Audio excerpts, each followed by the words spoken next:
On a cold October night in New York, Natalie Foster told herself a lie that would follow her for the rest of her life. It's just one night. One night in a city that never sleeps. One night with a man who didn't know her past. One night that no one would ever find out about. But secrets have a strange way of surviving long after the moment that created them. And sometimes a single night can destroy everything that took years to build. The house on Maplewood Drive looked exactly like the kind of home people dreamed about. White siding, a white porch with 2 rocking chairs, a maple tree in the front yard that turned a fiery red every autumn. On Sunday mornings, sunlight spilled through the tall kitchen windows while the smell of coffee filled the air. From the outside, the Foster family looked perfect. Inside, things were quieter than they used to be. Natalie Foster stood at the kitchen counter early on a Tuesday morning, scrolling through emails on her phone while the coffee machine hissed softly beside her. Her reflection stared back from the dark screen when the inbox finally went silent. 38 years old, successful, composed, and tired in a way that sleep didn't fix. "Mom, where's my blue folder?" Her son Noah rushed into the kitchen, backpack half zipped and hair sticking up in 3 different directions. "In the living room," Natalie said automatically. "You left it on the couch." Noah grabbed a piece of toast and ran back out. "Thanks."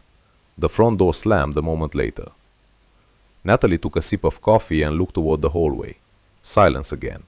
Then footsteps approached.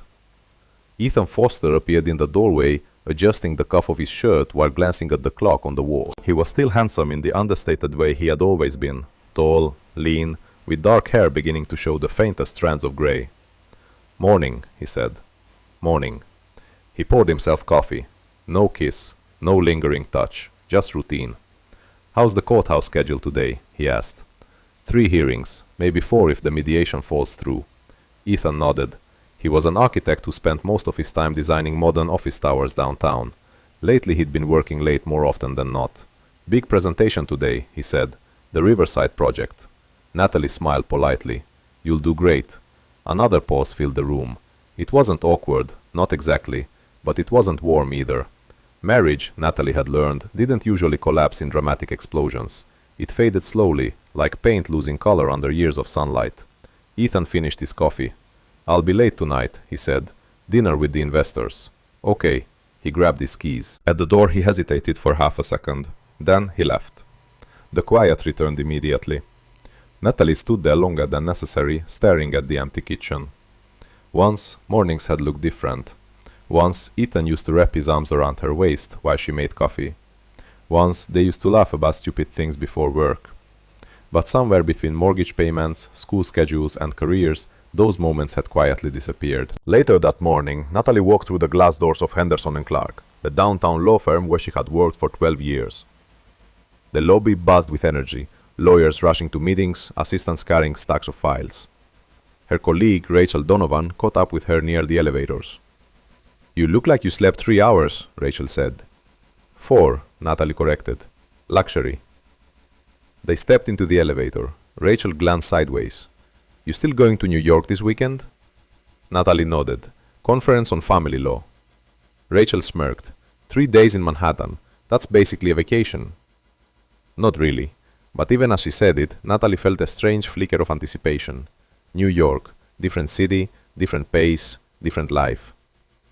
The elevator doors opened on the 20th floor. Rachel leaned closer as they walked toward their offices. "Promise me something," she said. "What?" Rachel grinned. "Do something irresponsible while you're there." Natalie laughed. "I don't do irresponsible." Rachel raised an eyebrow. "That's exactly why you should try." Natalie shook her head and pushed open her office door. Through the tall window behind her desk, the skyline of Chicago stretched endlessly toward Lake Michigan. She sat down and opened her laptop.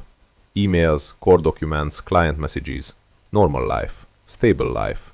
Safe life. Yet, somewhere deep inside, Natalie felt a quiet, dangerous thought she hadn't allowed herself to acknowledge before. When was the last time anything in my life felt alive? 3 days later, she would step into a hotel bar in Manhattan and meet a man who would change everything. New York in November carried a different kind of energy than Chicago. The air felt sharper, faster, like the entire city was running on caffeine and ambition. Yellow taxis cut through traffic with impatient horns, and the sidewalks outside Midtown Manhattan hotels paused with strangers who would never see each other again. Natalie Foster stepped out of the conference center just after 7 in the evening, pulling her coat tighter around her shoulders. The family law conference had been exactly what she expected. Panels about custody battles, discussions about prenuptial agreements, statistics about divorce rates that seemed to climb every year. She had spent the entire day talking about broken marriages. Ironically, she hadn't thought about her own. Until now. Her phone buzzed in her purse. A message from Ethan. Ethan, presentation went well. Heading home. Hope the conference is good. Natalie stared at the message for a moment. It wasn't cold, but it wasn't warm either. She typed back quickly. Natalie, glad it went well. Just finished for the day. 3 dots appeared, then disappeared. No reply. She slipped the phone back into her bag and walked toward the hotel entrance. Inside, the lobby glowed with soft golden light. The hum of quiet conversations floated through the air as business travelers gathered around the bar. Natalie hesitated.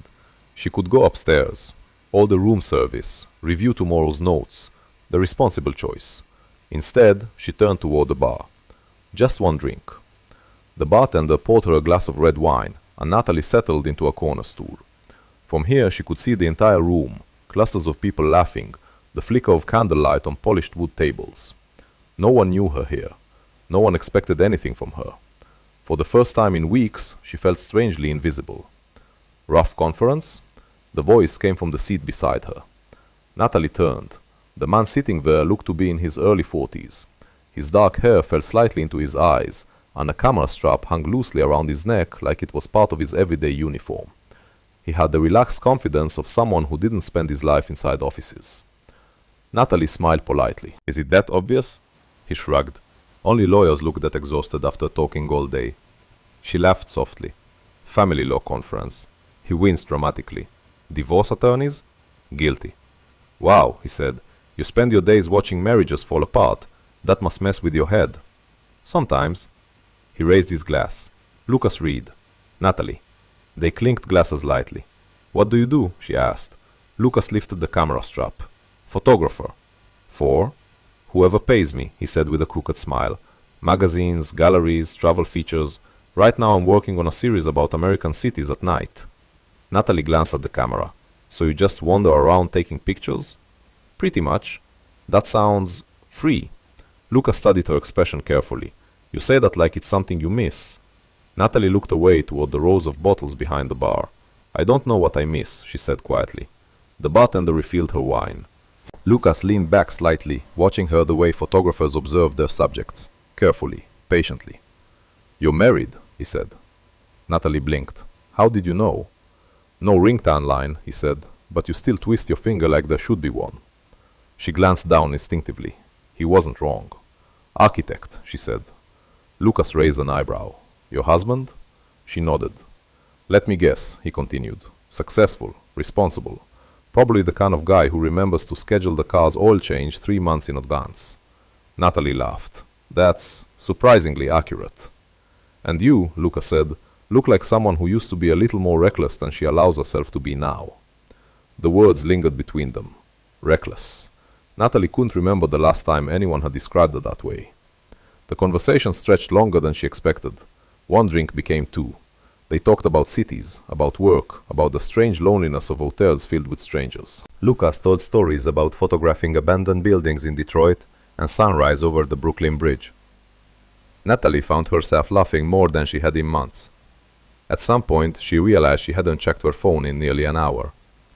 You should probably go upstairs, Lucas said eventually, though his tone suggested he didn't want her to. Probably. Neither of them moved. Outside the bar's tall windows, Manhattan glittered like a living constellation. Lucas glanced at her again. You look like someone who carries a lot of responsibility, he said quietly. That's what adulthood is. Not always. He leaned slightly closer. Sometimes people just forget they are allowed to feel alive. The words landed somewhere deep inside her chest. Natalie finished the last sip of wine slowly. For a moment, she imagined tomorrow morning.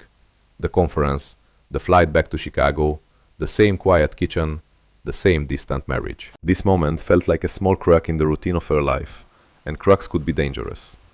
Lucas stood. Want to see something? What? The city at night, he said. I'm heading out to shoot anyway. Natalie hesitated.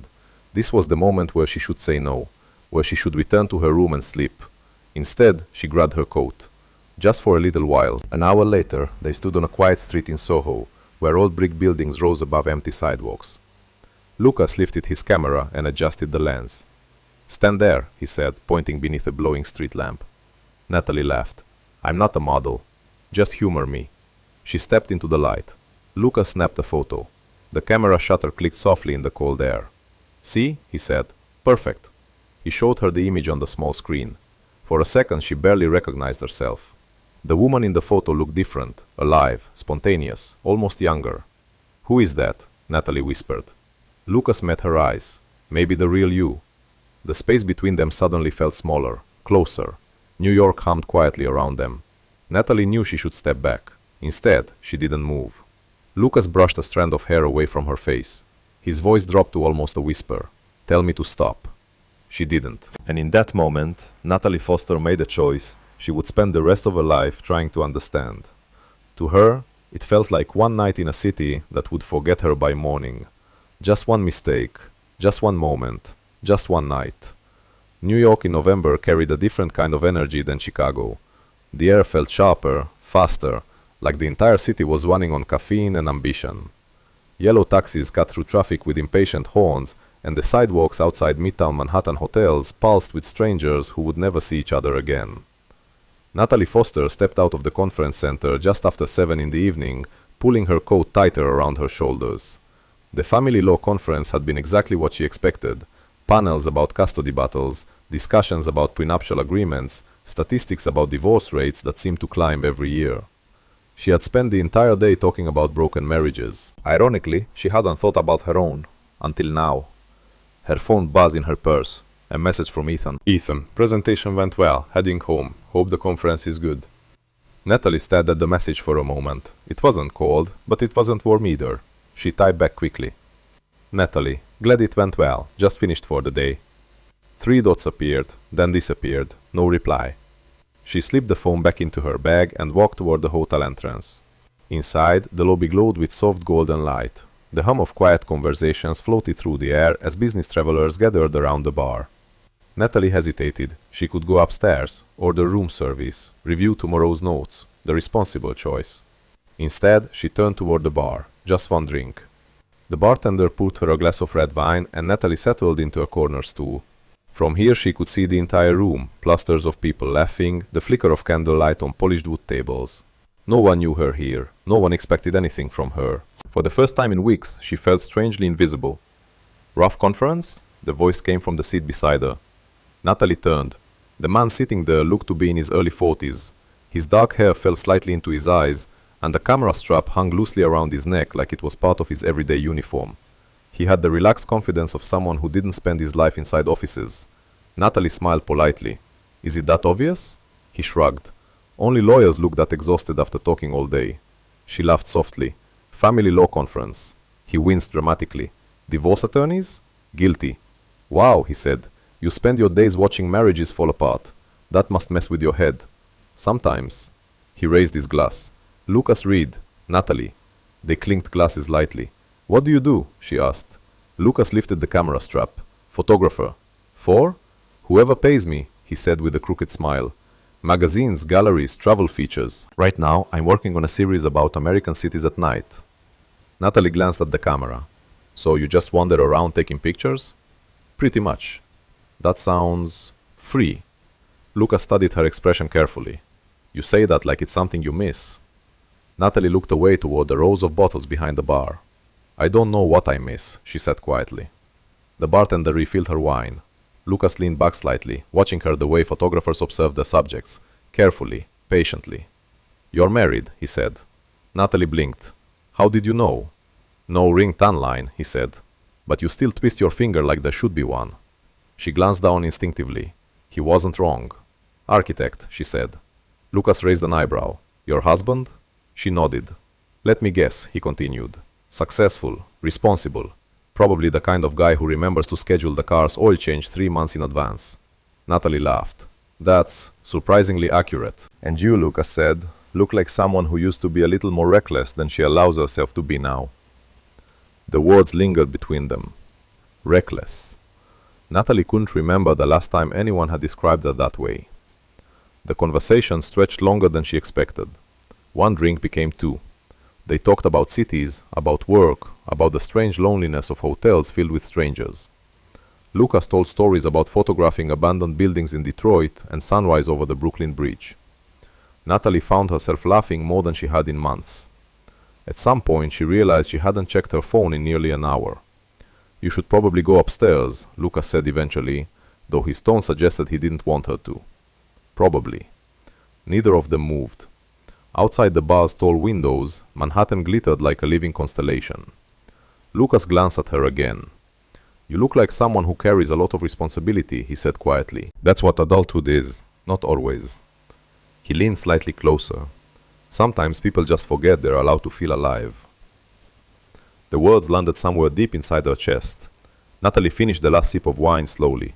For a moment she imagined tomorrow morning, the conference, the flight back to Chicago, the same quiet kitchen, the same distant marriage. This moment felt like a small crack in the routine of her life, and cracks could be dangerous. Lucas stood. "Want to see something?" "What?" "The city at night," he said. "I'm heading out to shoot anyway." Natalie hesitated. This was the moment where she should say no, where she should return to her room and sleep. Instead, she grabbed her coat. Just for a little while. An hour later, they stood on a quiet street in Soho, where old brick buildings rose above empty sidewalks. Lucas lifted his camera and adjusted the lens. "Stand there," he said, pointing beneath a glowing street lamp. Natalie laughed. "I'm not a model. Just humor me." She stepped into the light. Lucas snapped the photo. The camera shutter clicked softly in the cold air. "See?" he said. "Perfect." He showed her the image on the small screen. For a second she barely recognized herself. The woman in the photo looked different, alive, spontaneous, almost younger. "Who is that?" Natalie whispered. Lucas met her eyes. "Maybe the real you." The space between them suddenly felt smaller, closer. New York hummed quietly around them. Natalie knew she should step back. Instead, she didn't move. Lucas brushed a strand of hair away from her face. His voice dropped to almost a whisper. "Tell me to stop." She didn't. And in that moment, Natalie Foster made a choice she would spend the rest of her life trying to understand. To her, it felt like one night in a city that would forget her by morning. Just one mistake, just one moment, just one night. Winter settled over Chicago slowly, covering the city in a quiet gray stillness. By January, the memory of New York had begun to feel distant, like something that had happened to another version of Natalie Foster. The weeks after the conference had passed in a blur of work deadlines, school events, and ordinary domestic routines. Snow piled along the sidewalks of Maplewood Drive, and the maple tree in the front yard stood bare and silent. Natalie had almost convinced herself the night in Manhattan no longer mattered. Almost. She still thought about it sometimes, late at night when the house was quiet and Ethan had already fallen asleep beside her. But the sharp panic that once followed those thoughts had faded into something quieter. A memory. A mistake. Nothing more. Or so she believed. One cold Thursday afternoon, Ethan Foster stood inside a modern glass office tower overlooking the Chicago River. The conference room buzzed with conversation as architects and investors discussed the final details of a major development project, an ambitious waterfront complex that would reshape an entire section of downtown. Ethan listened carefully while reviewing the blueprint spread across the table. This project could define his career. Across the room, his colleague Daniel Mercer scrolled casually through his phone while waiting for the meeting to resume. "Hey," Daniel said suddenly. Ethan glanced up. "What?" Daniel tilted the phone slightly, studying the screen. "You ever notice how photographers capture the weirdest moments of people?" Ethan barely looked up. "Depends on the photographer." "This guy's good," Daniel continued. "Street photography. Real candid stuff." Ethan nodded politely. But Daniel kept staring. "Hold on." His expression shifted. Confusion. Then curiosity. "Ethan," he said slowly, "this might sound strange." Ethan raised an eyebrow. "What is it?" Daniel turned the phone toward him. "Doesn't this woman look a lot like Natalie?" Ethan leaned forward slightly. On the screen was a photograph taken at night. A woman stood beneath a glowing street lamp on a quiet New York street. Her dark coat caught the light softly, and her expression carried a strange mix of thoughtfulness and vulnerability. For a moment, Ethan didn't breathe, because it was Natalie. There was no mistaking it. Her posture, her face, the way her hair fell across her shoulders. The caption beneath the image read, "Strangers sometimes reveal who we really are." Ethan stared at the screen longer than necessary. "Probably just someone who looks similar," he said finally. Daniel shrugged. "Maybe." He scrolled to the next image. Another photograph from the same night. This time the angle was closer.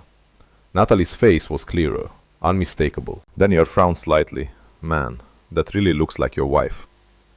The room suddenly felt smaller. Ethan forced a neutral expression. "Yeah," he said lightly. "Weird coincidence." Daniel handed the phone back to himself, already distracted by something else. But Ethan's mind had stopped listening. His thoughts replayed a single detail over and over. Natalie had told him the conference kept her busy. She had said she barely left the hotel. Yet here she was, walking through Soho at night, photographed by a stranger. Ethan said nothing for the rest of the meeting, but something had quietly shifted inside him. That evening, snow drifted softly outside the Foster house. Natalie was in the kitchen chopping vegetables when Ethan walked through the front door. "Hey," she called out. "Dinner's almost ready." He set his coat down slowly. "Smells good." His voice sounded normal, maybe a little too normal. They ate dinner with Noah, discussing homework and weekend plans. Natalie talked about a difficult custody case at work. Ethan listened, watched, studied her face in a way he hadn't before. Every smile, every casual movement, every moment that now seemed slightly unfamiliar. Later that night, after Noah went to bed, Ethan stood alone in the living room. His phone screen glowed in the darkness. He searched for the photographer's page again. Lucas Reed Photography. The account was filled with city images. New York, Detroit, Los Angeles, and recently Chicago. Ethan's stomach tightened. He scrolled further back until he found the photo again. Natalie under the street lamp. Then another, and another. The final photo in the set showed her laughing, looking directly at someone behind the camera. Looking happy in a way Ethan hadn't seen in years. His chest tightened slowly. He wasn't angry, not yet, just unsettled. Because the expression on Natalie's face in those photos told a story he hadn't been part of, and Ethan suddenly needed to know why. 3 nights later the truth finally arrived, quietly, without warning. Natalie stepped into the house just after 8 in the evening, brushing snow from her coat. "Sorry I'm late," she called. "The mediation ran over." No answer. The house felt unusually quiet. She placed her purse on the kitchen counter and walked into the living room. Ethan sat on the couch. The room lights were dim, casting long shadows across the floor. "Natalie," he said calmly. Something about his voice made her stop. "Yes? Can you sit for a minute?" Her chest tightened slightly. She sat across from him. "What's wrong?" Ethan didn't speak immediately. Instead, he held out his phone. "I saw something today," he said. Natalie's stomach dropped before she even looked. The screen displayed the photograph. The street lamp. New York. Her. For a moment, the room felt like it had lost all oxygen. "How long?" Ethan asked quietly. The question wasn't loud. It wasn't angry. That somehow made it worse. Natalie struggled to speak. "It was just one night." Ethan's jaw tightened slightly. "One night, yes. When?" "The conference in New York." Silence filled the room. Snow tapped softly against the windows. Ethan looked down at the phone again. "Who is he?" "A photographer," she whispered. "We met at the hotel bar." Ethan nodded slowly, as if assembling pieces of a puzzle he never wanted to solve. "You told me the conference kept you busy." "I know. You said you barely left the hotel." "I know." The words came out fragile, almost childlike. Ethan leaned back against the couch, staring at the ceiling for a moment. When did our marriage become something you could step outside of so easily? Natalie felt tears forming. It wasn't easy. Then why? She opened her mouth, but the answer wasn't simple. Loneliness, distance, feeling invisible, all the quiet fractures that had formed in their marriage long before New York. "I don't know," she admitted. Ethan looked at her again, and for the first time since she had walked into the room, Natalie saw the pain in his eyes. Not anger, not rage, just deep, quiet heartbreak. "That's the problem," he said softly. Another long silence passed. Finally, Ethan spoke again. "Does he know you're married?" Natalie shook her head. "No." Ethan closed his eyes briefly. "So I'm the only one in this situation who knew what our vows meant." The words landed like a blade. "I'm sorry," Natalie whispered. Ethan stood slowly. "I believe you." That surprised her. "You do?" "Yes," he said quietly, "but that doesn't change anything." He walked toward the stairs. Halfway up, he stopped. "There's something strange about betrayal," he said without turning around. "What?" "You always think the worst part will be anger." He paused. "But it's actually the moment when you realize the person you trusted most lived an entire moment of their life without you." Then he continued upstairs, leaving Natalie alone in the living room. And for the first time since New York, the full weight of that single night finally crashed down around her. The days after Ethan discovered the photograph passed with an unsettling quiet. There were no shouting matches, no slammed doors, no dramatic accusations, just silence, the kind that settled between two people like a thick wall neither of them knew how to climb. Natalie moved through the house carefully, as if every step might trigger something fragile beneath the surface. Ethan still went to work every morning. He still asked Noah about school at dinner, but something fundamental had shifted. He no longer touched her, no longer lingered in the same room when he didn't have to. And when their eyes met, there was a distance there that Natalie had never seen before. It frightened her more than anger would have. 1 week later, Natalie arrived home early from work. The late afternoon light filtered softly through the living room windows. Snow from the previous night still covered the lawn, reflecting pale sunlight into the quiet house. She placed her keys on the kitchen counter. "Ethan?" she called. No answer. His car was in the driveway. He must be upstairs. Natalie hesitated. They had barely spoken beyond necessities since that night in the living room. Part of her wanted to avoid another uncomfortable conversation. But another part, the part weighed down by guilt and uncertainty, needed to try. She walked slowly toward Ethan's home office. The door was slightly open. Inside, his desk lamp was on, illuminating stacks of architectural sketches and documents. Ethan wasn't there, but his laptop sat open on the desk. Natalie wasn't the type of person who snooped. She had spent years representing couples in divorce cases. She knew exactly how easily trust could be destroyed when privacy was violated. Yet something in the room felt unsettled, like a story paused in the middle. She stepped inside. On the desk beside the laptop sat a small envelope she had never seen before. Her name was written across the front in Ethan's handwriting. Natalie. Her heart skipped. The envelope looked worn, like it had been opened and resealed many times. With a hesitant breath, she picked it up. Inside was a folded document. Natalie opened it slowly, and the world tilted beneath her feet. It was a medical report, from 6 years ago. The words blurred slightly as she read. Male infertility diagnosis, low probability of biological conception. Natalie's chest tightened. 6 years ago. That was the year they had started trying for their second child. The year they had gone through months of disappointment and confusion when nothing happened. Ethan had eventually suggested they stop trying. He said maybe one child was enough. Natalie remembered feeling relieved at the time, but now, her mind raced backward through memories. Doctor visits, late-night conversations, Ethan always insisting the problem probably came from stress or timing. He had never mentioned seeing a doctor himself. He had never said a word about this report. Natalie lowered the paper slowly. Noah, their son, 10 years old. Her heart pounded. Noah had been born 4 years before that diagnosis, which meant Ethan had likely learned the truth long after their son was already part of their lives. The implication struck her like a sudden wave. Ethan had known something about himself for years, something he had never shared, something that might have changed how he saw their entire marriage. Natalie's hands trembled slightly as she placed the report back inside the envelope. Footsteps sounded behind her. She turned. Ethan stood in the doorway. His expression told her immediately he knew what she had found. "How long have you known?" she asked softly. He didn't move. 6 years, he said. The quiet honesty in his voice felt heavier than anger. Natalie held up the envelope slightly. "Why didn't you tell me?" Ethan stepped into the room slowly. "I almost did," he admitted. "When?" "The night I got the results." His gaze drifted toward the window. "I sat in this exact room for hours trying to figure out how to say it." Natalie's chest tightened. "But you didn't." He shook his head faintly. No. Why? Ethan looked at her again. His eyes carried a mixture of exhaustion and something deeper.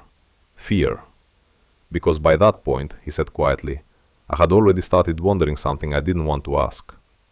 Natalie felt the air leave her lungs. Ethan. No, he said gently. I never tested Noah. I never wanted to. The sentence lingered in the room. Fragile. Terrifying. You thought, Natalie whispered. I thought maybe there was a chance, he finished.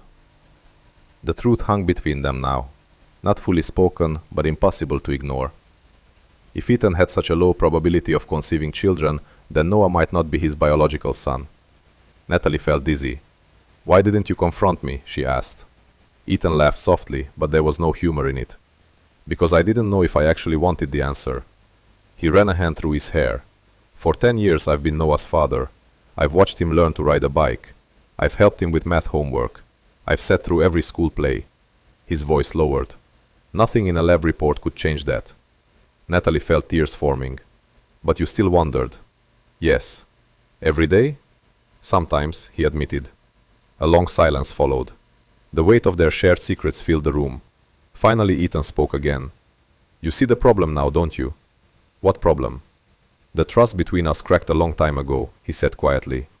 Natalie's voice trembled. You should have told me. And you should have told me about New York.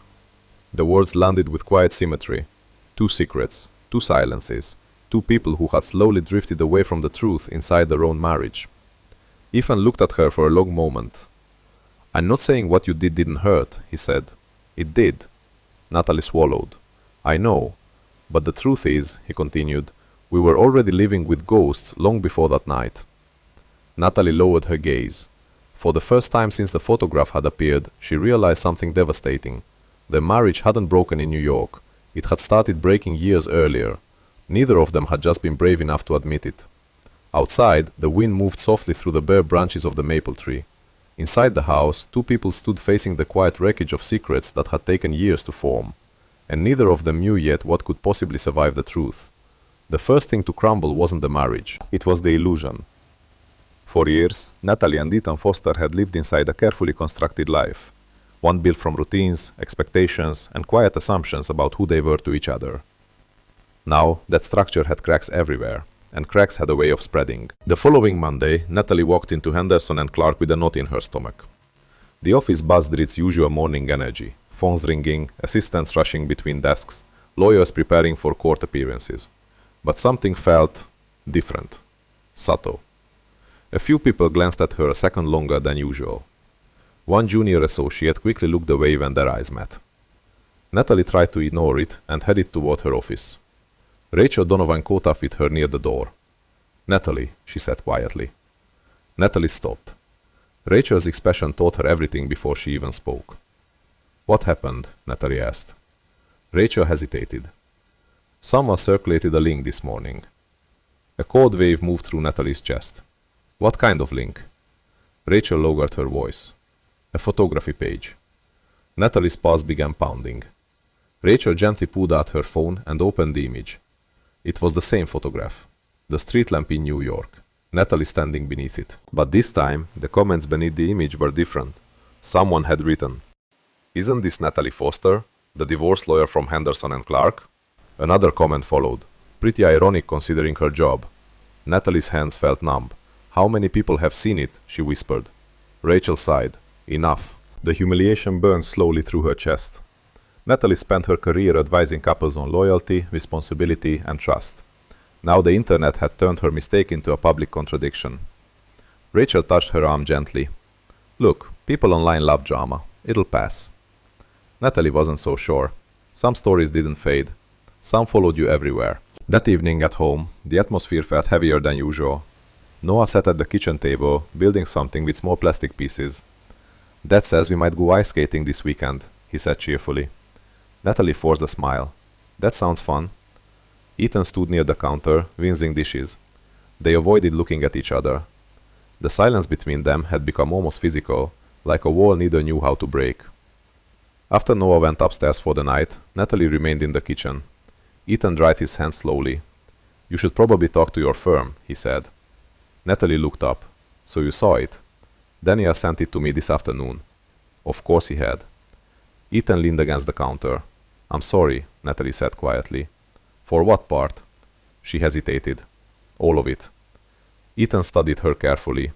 The internet isn't the real problem, he said. I know. The real problem is, I don't know who we are anymore. His words landed heavily.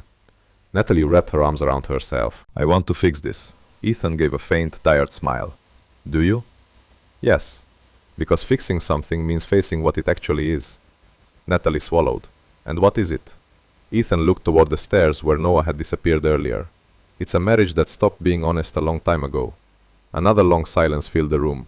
Finally, Natalie spoke. What happens now? Ethan exhaled slowly. That's the part I don't know. He moved toward the living room but stopped halfway. You know what hurts the most? He said quietly. Natalie's voice was barely a whisper. What? That in those photos, you looked happy. She felt the truth of that sentence immediately, and that truth hurt more than any accusation. I was lonely, she said. Ethan nodded. So was I. The admission surprised her. You were? Yes. He turned toward her fully for the first time that evening. But loneliness doesn't give us permission to destroy each other. Natalie felt tears slide down her face. I never meant to destroy anything. Ethan's voice softened slightly. I believe you, but intentions don't erase consequences. Outside, the wind rattled softly against the windows. The house felt colder than usual. After a moment, Ethan spoke again. I keep thinking about something. What? That night in New York. Natalie's chest tightened. What about it? I wonder if you would have told me, he said, if that photograph had never appeared. Natalie didn't answer immediately, because the truth was complicated, painful. I don't know, she admitted finally. Ethan nodded slowly. That's the problem with secrets, he said. They don't just hide the truth, they change who we become while we're hiding it. He walked upstairs without another word. Natalie remained in the kitchen, staring at the empty space where he had stood. For the first time, she realized something terrifying. Their marriage wasn't just wounded. It was standing at a crossroads neither of them had expected. One path led toward forgiveness. The other led toward an ending neither of them had imagined when they first said their vows. And the hardest part wasn't the betrayal. It was deciding whether love could still exist in the ruins that followed. Spring arrived quietly in Chicago. The snow melted from Maplewood Drive, leaving behind damp sidewalks and the faint green promise of new leaves on the maple tree in the Foster front yard. From the outside, the house looked exactly the same. Inside, everything felt different. It had been 3 months since the photograph appeared online. 3 months since the night Ethan had asked a question that still echoed in Natalie's mind. How long? 3 months of conversations that were careful, slow, and sometimes painfully honest. They hadn't separated, but they hadn't truly returned to the marriage they once had either. What existed now was something unfamiliar. Two people standing among the ruins of what used to be certain. On a quiet Saturday morning, Natalie sat alone on the back porch with a cup of coffee. The air carried the cool scent of early spring. Inside the house, Noah's laughter drifted faintly from the living room, where Ethan was helping him assemble a new model airplane. Natalie listened for a moment.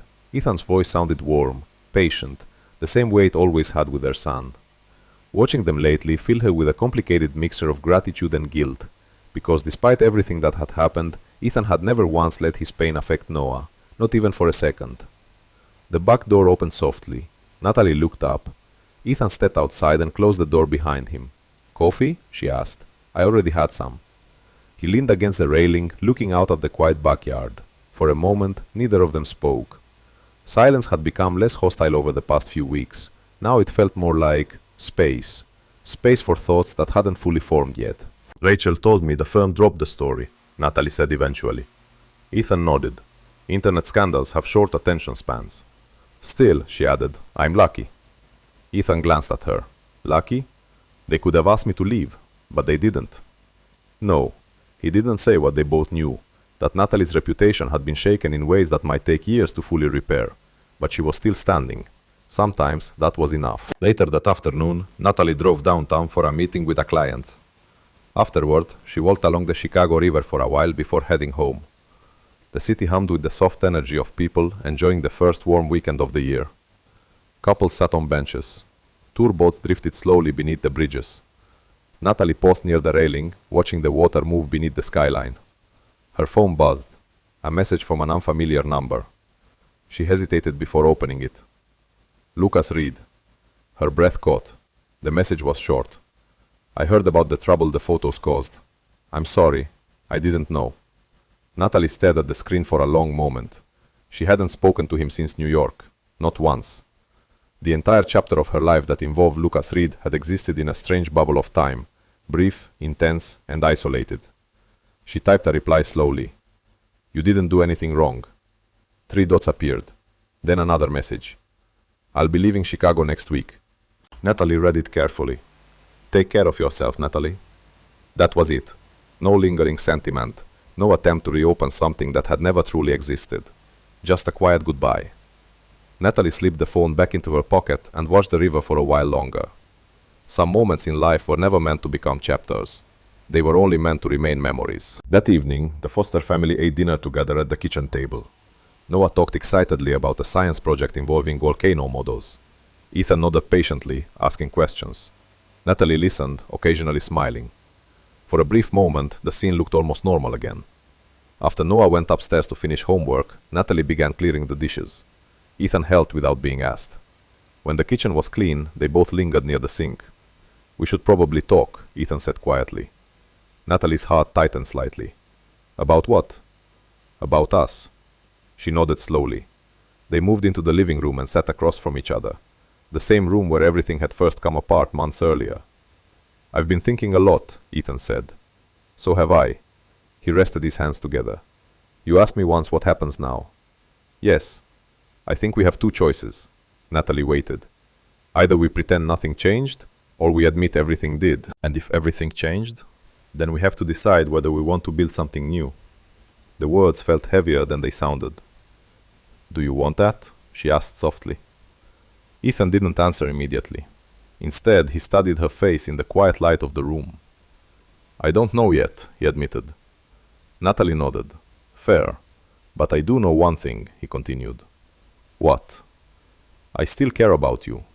Her throat tightened. That hasn't disappeared. But it's different now. Yes. The honesty in his voice felt strangely comforting. Not hopeful, not hopeless, just real. Natalie looked down at her hands. I wish I could undo that night, she said. Ethan's expression softened slightly. I know, but life doesn't work like that. No. Another long silence settled between them. Finally, Ethan stood. We don't have to decide everything tonight, he said. Natalie looked up. What if we never figure it out? Ethan considered that. Then he said quietly, then at least we'll know we tried to face the truth. He walked toward the stairs. Halfway up, he paused. Natalie? Yes? Some fractures never fully heal. Her chest tightened. But sometimes, he added, people learn how to live with them. Then he continued upstairs. Natalie remained in the living room, listening to the quiet sounds of the house around her. The future was uncertain. The marriage might survive, or it might slowly fade into something else entirely. But for the first time in years, the truth between them was no longer hidden. And sometimes, truth was the only foundation left when everything else had fallen apart. You don't have to go through this alone. Natalie laughed softly. Don't I? Lucas stepped closer. I'm here. That's part of the problem. What does that mean? Natalie turned toward him. Everything is falling apart. I know. My marriage? I know. My career might be next. Lucas frowned. You're a brilliant lawyer. That won't disappear overnight. You don't understand the world I live in. Then explain it. Natalie shook her head. In my world, people pretend to be perfect. And you stopped pretending? Yes. Lucas looked at her quietly. Maybe that's not the worst thing. Natalie's expression softened slightly. You always say things like that. Because they're usually true. She sighed. But truth has consequences. That night, Natalie returned home to find Adrian sitting in the living room again. The television was on but muted. He looked up when she entered. We should talk, he said. Natalie sat across from him. For a moment, neither of them spoke. Finally, Adrian said, I talked to a lawyer today. Her heart sank. A divorce lawyer? Yes. Natalie nodded slowly. I expected that. Adrian studied her face carefully. Did you? Yes. Another silence. Then Adrian asked quietly, Are you still seeing him? Natalie didn't lie this time. Yes. Adrian closed his eyes briefly. God, I'm sorry. You keep saying that. I mean it. I believe you. He rubbed his temples. But it doesn't change anything. Natalie looked around the room, the furniture they had chosen together, the photographs from vacations, the life that once felt so stable. I never wanted to destroy this. Adrian looked at her with quiet sadness. Maybe it was already broken. The words reminded her painfully of something Lucas had said. For the first time, Natalie wondered if both men were right in different ways. Adrian continued softly. You know what hurts the most? What? I thought our life meant the same thing to both of us. It did. Did it? Natalie struggled to answer, because the truth was no longer simple. Later that night, she sat alone in the kitchen. The house felt emptier than ever. Her phone rested on the table beside her. Messages from Lucas, emails from work, missed calls from family. Everyone seemed to want something from her. Judgment, answers, explanations. But for the first time, Natalie began asking herself a different question. Had she spent her entire adult life trying to live according to other people's expectations? The perfect career, the perfect marriage, the perfect image. And when she finally broke free of that image, everything collapsed. She stared out the window at the dark Seattle skyline. Somewhere beyond the city lights, the future waited. Uncertain, messy, real. For the first time since the affair began, Natalie Whitmore wasn't just questioning her relationship with Adrian or Lucas. She was questioning the entire life she had built, and whether any of it had ever truly belonged to her. Seattle in early spring felt different. After months of relentless gray skies, sunlight finally began breaking through the clouds. Cherry blossoms appeared along the streets, soft pink petals drifting across sidewalks still damp from winter rain. For the city, it felt like renewal. For Natalie Whitmore, it felt like standing at the edge of something unfamiliar, a life she had never planned. The divorce papers arrived on a quiet Tuesday morning. Natalie sat alone in her office when the envelope appeared on her desk. The legal language inside was precise, clinical, the kind she had drafted for other couples many times before. Now those same words described her own marriage. Irreconcilable differences, division of assets, termination of marital union, 12 years summarized in a handful of paragraphs. Natalie signed the document slowly. Her hand remained steady, but something inside her shifted the moment the pen left the paper. It wasn't relief. It wasn't grief either. It was something quieter. Finality. Adrian moved out 2 weeks later. The house felt strangely hollow without him. Not angry, not tense, just empty. One afternoon, Natalie stood in the living room, looking at the blank space where Adrian's drafting table used to sit. For years, that corner had been filled with sketches, blueprints, and late-night conversations about buildings that would eventually reshape parts of the city. Now it was just space. She realized something surprising. The emptiness didn't feel entirely painful. It felt honest. Lucas called her that evening. "Are you okay?" he asked gently. Natalie leaned against the balcony railing, looking out at the glowing Seattle skyline. "The divorce is official. I heard." "Adrian told you?" "No," Lucas said. "News travels." Natalie sighed softly. "I imagine it does." A pause settled between them. Then Lucas said carefully, "So, what happens now?" Natalie knew exactly what he meant. For months, their relationship had existed inside the shadow of her marriage. Now that shadow was gone. The future was suddenly open.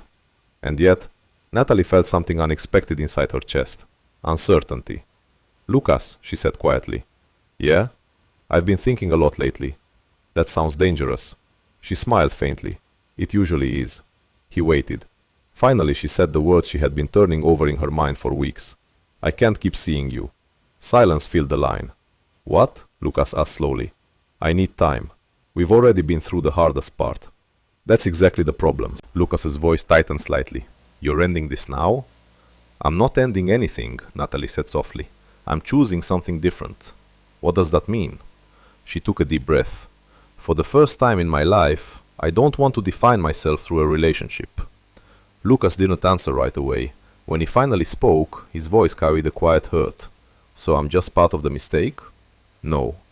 "You sure about that?" Natalie closed her eyes briefly. "You weren't a mistake. Then why walk away?" "Because I need to figure out who I am without anyone else telling me." Lucas let out a slow breath. "You could figure that out with me." "Maybe," she admitted.